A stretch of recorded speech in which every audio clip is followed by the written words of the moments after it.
All right, welcome to Macro Crest, where we focus on fundamentals for our directional bias and technicals for our entries. And last week was wonderful, wonderful.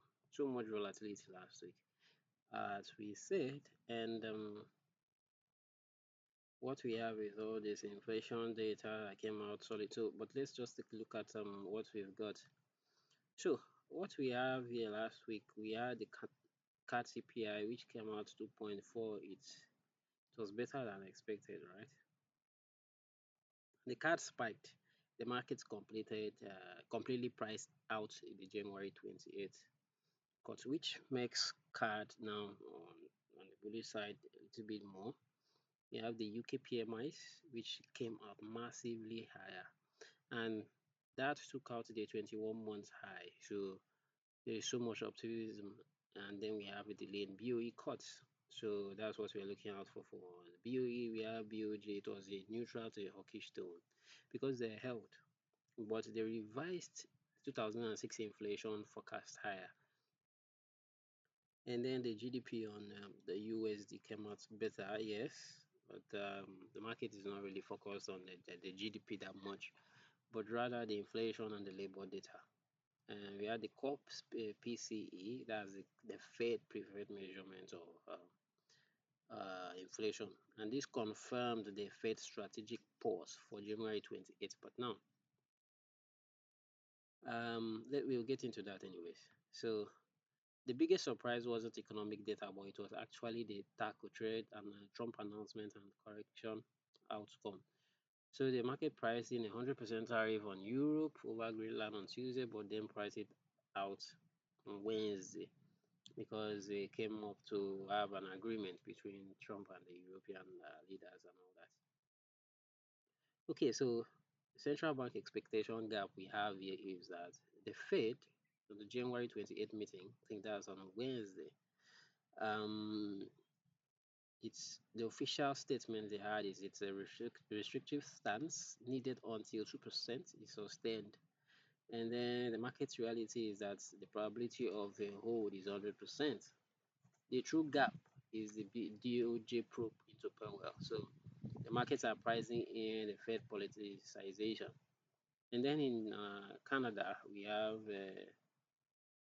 prepared to increase rates if inflation persists. It's an old narrative. So the market reality is that after the CPI prints, the market expects a hawkish hold. No cut is coming in at all. Still on January 28th. So you can look at the calendar and see what we've got. Let's look at next week. So last week we looked at what we have last week. So if you look at this, we have PMIs on Monday and cash rate for Aussie. Of course, this is the looking to hold, massive hold, but they might look out to hike. It depends. It depends on. Sorry, no, not this. Sorry, this week. The, we have inflation data from the Aussie. Okay, so probably if it comes out a little bit lower, that's what's going to make it go to the downside. But then we have BOC. They are going to hold the the dollar. There's the Fed. They are going to hold too. So with this, we can just have a view of what we expect from the market. But let's continue so you can understand the overall view of things. And the Bank of England, they divided on persistent price pressure. So if you look at this the PMIs came out better. So the market is still shorting GBP while the data is actually turning bullish. So does it mean that we are in a turning point in the pound? We will still look at that. So geopolitical and macro value, the World Economic Forum Davos theme was strategic autonomy, and this is a long-term bearish signal as nations diversify reserves into gold and the yen. The Greenland crisis, Trump's baseline 10% tariff is priced in, but the 100% Greenland surcharge is not. Any friction this week will cause an immediate Euro USD collapse. So we'll look at that very soon. With Maduro disposed, oil supply projections are increased, capping the CAD and the USD upside from energy price. So this is what we've got. Now the reason why yeah one of the strongest on the pound and the yen is because they held very solidly and move up by I think they're looking at hiking in June, yeah, May, June, thereabouts. So if that's the case, they're still looking at strength and a forecast, increase the inflation forecast. Aussie is still massively bullish for me. The Swiss is a 7. We have the card, we are stable. We have the NZD, we have the Euro is very weak. The primary target is the Greenland dispute. That's why it is weak. The US is faces a crisis of independence and trade war inflation. So the weakest here is pound. Despite the better PMI, stagflation and 5.1% jobless rate haunts it. So um, with that, we are just okay with it.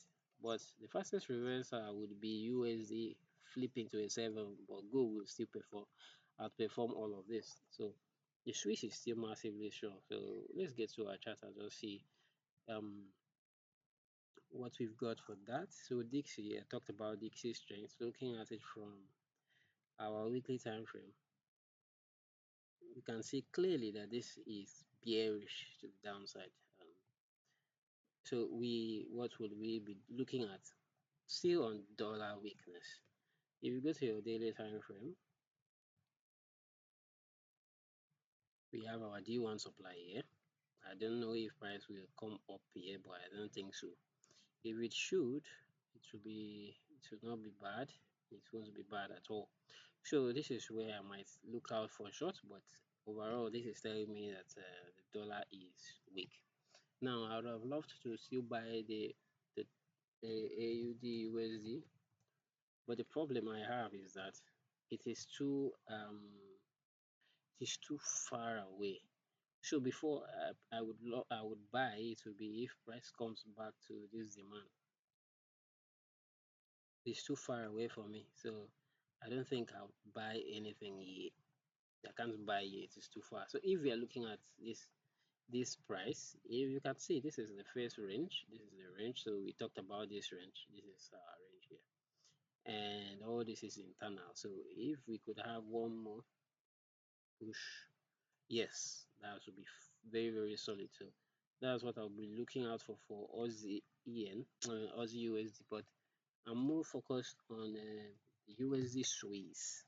Now, why? Because the Swiss is a safe haven. It's more safer than the dollar. And the other thing is the price. Look at this on the daily, the weekly. Um, yes, look at this. We've been ranging for, and now we have this breakout. Look at this candle, massively bearish. So what are we going to do? We go to our daily time frame, and we have our D1 supply. It's perfect supply area. Now, look at this carefully. This is a range, yes. This is a range. Now, this now becomes some form of liquidity for me in the future, but we would have these shorts here.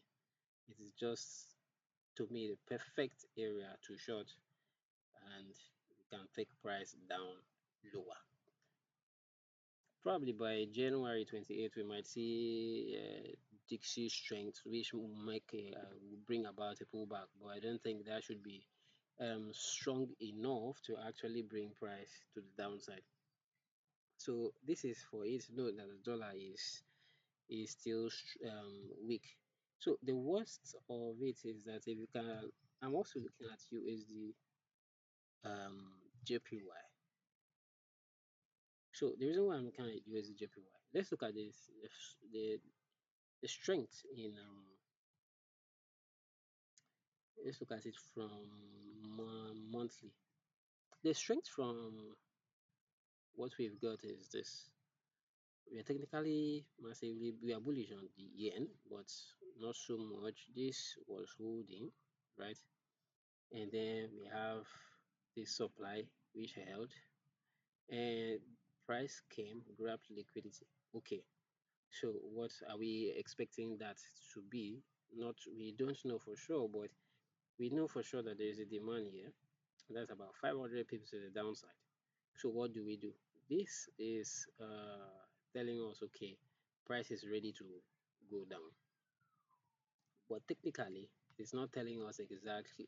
For me, it's not giving me my very specific things. Now, but I would love to short it. I'm angry because after it broke this my supply last week, I was looking for sales here, but I couldn't take that. So look at this. This is our range here. This is our range. So price is now here. So we might see some form of pullback, but I know for not for sure, not for certainty, but I'll expect this shot down at least to this demand here. And then we have this imbalance here. So that's the 2 points we would like to look for to short into. Now remember we have the Swiss strength, the Swiss strength. So are we going to look at the euro? We can look at euro Swiss and the pound euro. They make a whole lot of sense to me. Look at this, it's still the same thing. Previous candle was massively the weak bearish on the weekly time frame. So note we are still bearish. Yes. So this is, sorry about my drawing. That is the range. So this is another range entirely. This must be taken out. So if you can see this shot on the daily time frame, it will be fantastic. It's not really my best of pace because of the way the spreads and everything is, but since I'm swinging, it's nothing much. So I'd love to see a shot at this supply area. I missed this other shot here. Yes, I noticed it's not a miss. I had so many positions, so I had to let it go because I don't want to be exposed. And that's for what we've got on that. The other pair we should be looking at, we are still looking at Aussie. So, but the question is, which pair can we look at for the Aussie in terms of Aussie strength? The yen. Let's look at the Aussie yen, but we know for sure.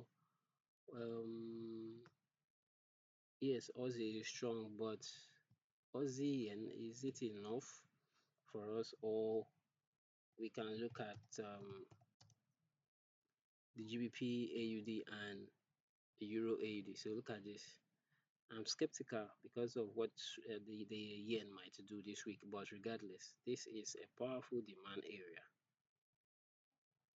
Let's see if we might have a push to the upside one more time before we might start looking for sales, if that's going to be possible. But I wouldn't love to short the Aussie against the yen.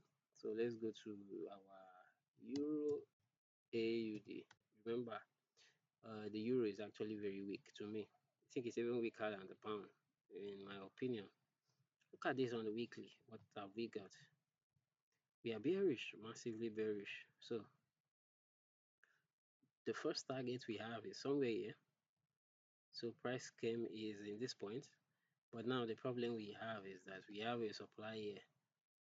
Yes, so there is a supply. We have a bearish week candle on the weekly. So we go to the daily, and what have we found? If we have this is a very good risk to reward.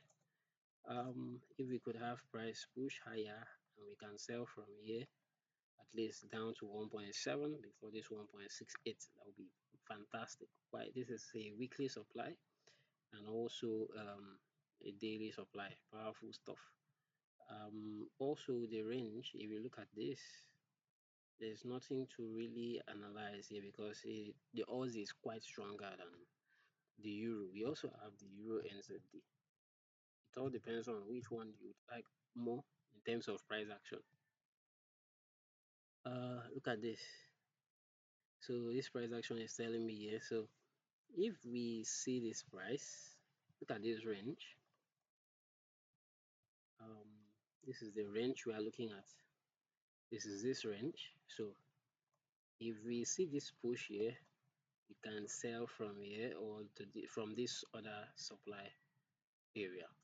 So selling from here at least to this point first, or but it should go more than that now.